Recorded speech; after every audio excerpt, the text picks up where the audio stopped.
Usando a tribuna, numa data tão importante como a data de hoje, onde nós temos definido o processo eleitoral, reeleita a presidenta da República, Dilma Rousseff, nós temos que ter uma compreensão que os grandes problemas do país, da classe trabalhadora e da juventude, não se esgotam num processo eleitoral. Esse processo eleitoral, ele marca um momento muito rico, inclusive na história do Partido dos Trabalhadores. No segundo turno, na disputa presidencial, a classe trabalhadora e uma grande parcela da juventude deram uma demonstração de consciência de classe.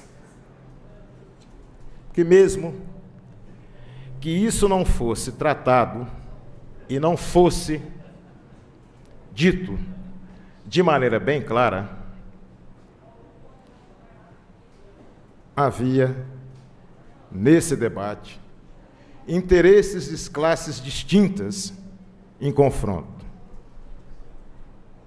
E é aí que entra a sabedoria da classe trabalhadora.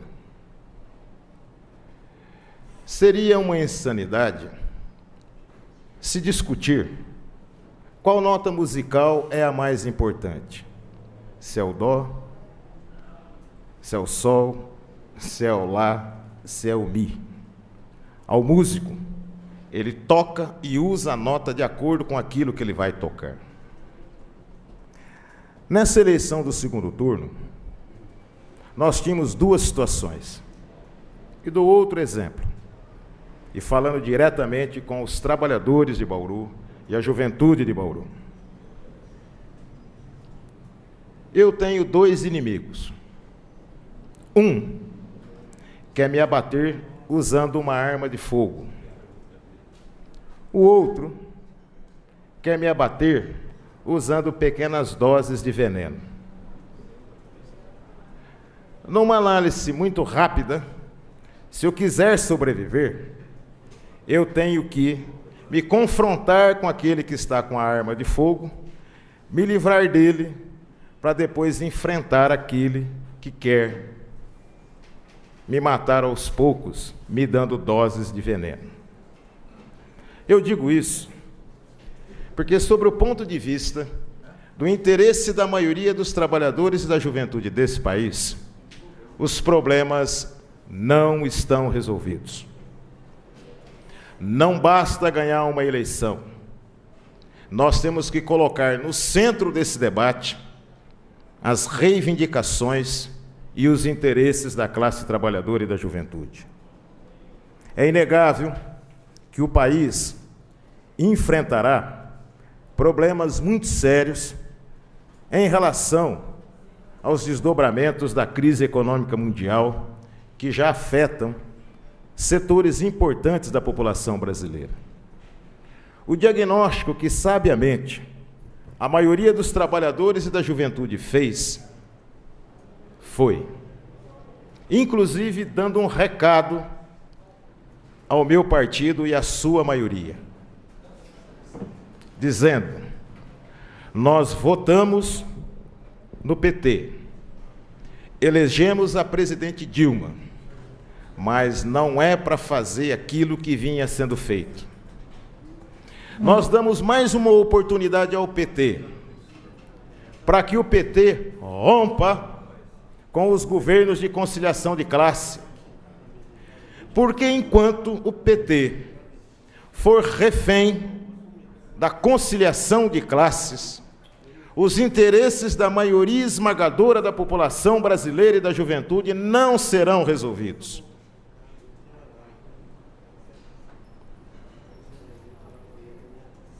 Se o governo e o PT quiserem virar o jogo, eu reafirmo, é necessário que ele rompa com a direita.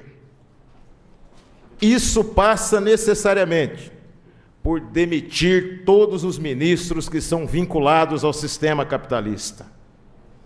Também deveria enfrentar de maneira clara e interromper o financiamento público à grande mídia através dos anúncios de publicidade.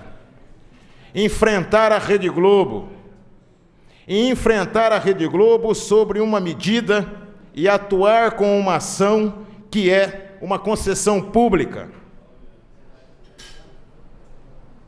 E estatizar a Rede Globo, colocar a Rede Globo sob controle direto da população. Deve também se colocar na defesa estratégica da construção de uma sociedade socialista.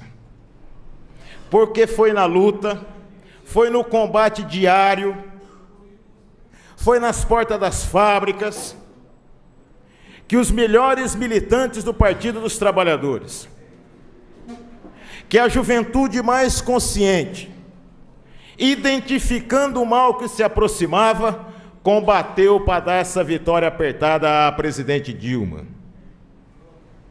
Portanto, nós que estivemos enfrentando esse processo eleitoral, onde o caminho do debate foi permeado por um processo brutal de intolerância, uma intolerância que revela que o mito da cordialidade brasileira não existe, mas que, ao fim e ao cabo, expressa os interesses de classe contraditórias nesse processo deformado que são as eleições. A grande tarefa do Partido dos Trabalhadores, da sua maioria, é se ele responde a isso ou se ele não responde. Portanto, nós que militamos na esquerda marxista do PT, estamos convencidos que para fazer as reivindicações e os direitos da classe trabalhadora, é necessário não sair das ruas. É necessário nenhum discurso de conciliação, porque não há como fazer conciliação, principalmente quando interesses de classe se chocam. O país não está dividido regionalmente, isso é uma outra falácia.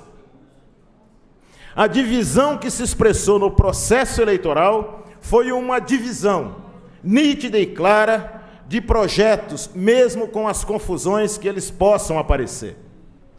Cabe agora às direções do movimento operário canalizar essas diferenças e saber como enfrentar esse processo. A crise, ela tem como perspectiva agudizar esses conflitos. E o governo terá que responder a esses conflitos. Nós vamos combater para que a resposta a esses conflitos caminhe na direção de atender às demandas mais sentidas da população, como, por exemplo, as reformas. E muita gente fala em reforma. Seria interessante a gente abrir um debate honesto para saber qual é o conteúdo da reforma que as pessoas estão propondo. Por exemplo, ouvia o prefeito na Jovem Auriverde ontem, e ele dizia que é urgente uma reforma trabalhista. Uma reforma trabalhista para flexibilizar direitos ou uma reforma trabalhista para afirmar direitos? Uma reforma urbana que privilegia a bandidagem instalada nesse país, de apropriação individual do uso do solo, ou uma reforma urbana que, no limite, possa garantir uma cidade igual para todos. Reforma tributária. Estamos abertos ao debate. Uma reforma tributária que comece por onde? Nós temos que começar a discutir, gente. Eu defendo uma reforma tributária que comece pela taxação das grandes fortunas e a isenção de todos os salariados de pagamento de impostos. Esse debate, senhor presidente, para concluir, Nós vamos continuar fazendo, porque é isso, e esse recado é o recado que foi dado nas ruas. Muito obrigado. Próxima oradora escrita, vereadora Thelma Regina da Cunha Gobi.